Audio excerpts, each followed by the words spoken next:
Bienvenue dans ce podcast. J'avais déjà fait plusieurs vidéos nous parlant de la dépendance affective et le lien entre la dépendance affective et les autres types de dépendance, à savoir les addictions.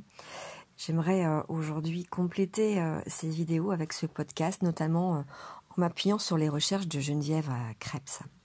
Alors commençons par définir la dépendance affective. La dépendance affective est une difficulté à vivre sans le regard, l'amour ou l'attention de l'autre.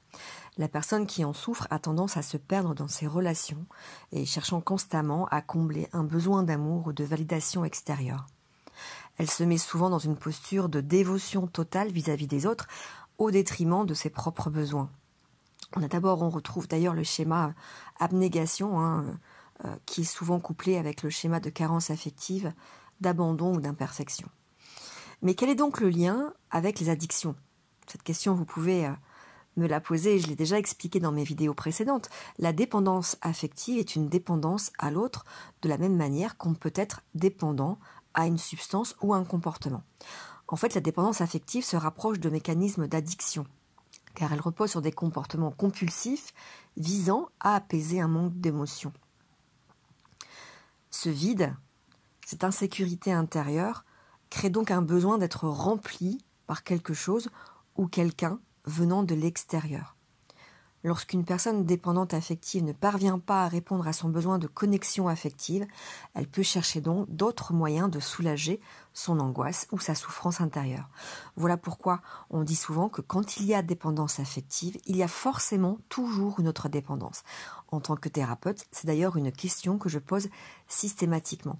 Si la personne est en rupture amoureuse, elle va compenser tout de suite dans d'autres formes d'addiction ou de dépendance que peuvent être l'alcool, la drogue, le sport à excès, le travail à excès, les achats compulsifs, la nourriture. C'est donc ici qu'intervient bien le risque d'addiction. Donc que ce soit par des substances comme l'alcool, les drogues ou des comportements comme le jeu, le sexe, l'utilisation excessive des réseaux sociaux, ces conduites permettent temporairement de masquer la douleur. Dans une tentative de combler le manque d'amour, ces personnes tombent dans des cycles de comportements répétitifs et autodestructeurs, car ces pratiques activent les circuits de récompense du cerveau, procurant du soulagement éphémère.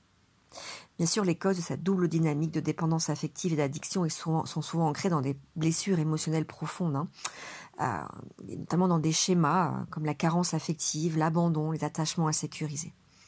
Ces expériences vont creuser en nous un sentiment d'insécurité et ce besoin constant d'être assuré, d'être aimé et de créer un terrain fertile à l'addiction. Donc en conclusion, je peux vous dire que la dépendance affective et les addictions sont deux faces d'une même médaille. Les personnes qui en cherchent à combler un vide affectif, et tant qu'elles n'ont pas pris conscience de leur schéma et qu'elles n'entreprennent pas un travail sur elles-mêmes, elles risquent malheureusement de substituer une dépendance par une autre en quête de sentiments d'apaisement. Voilà, prenez soin de vous.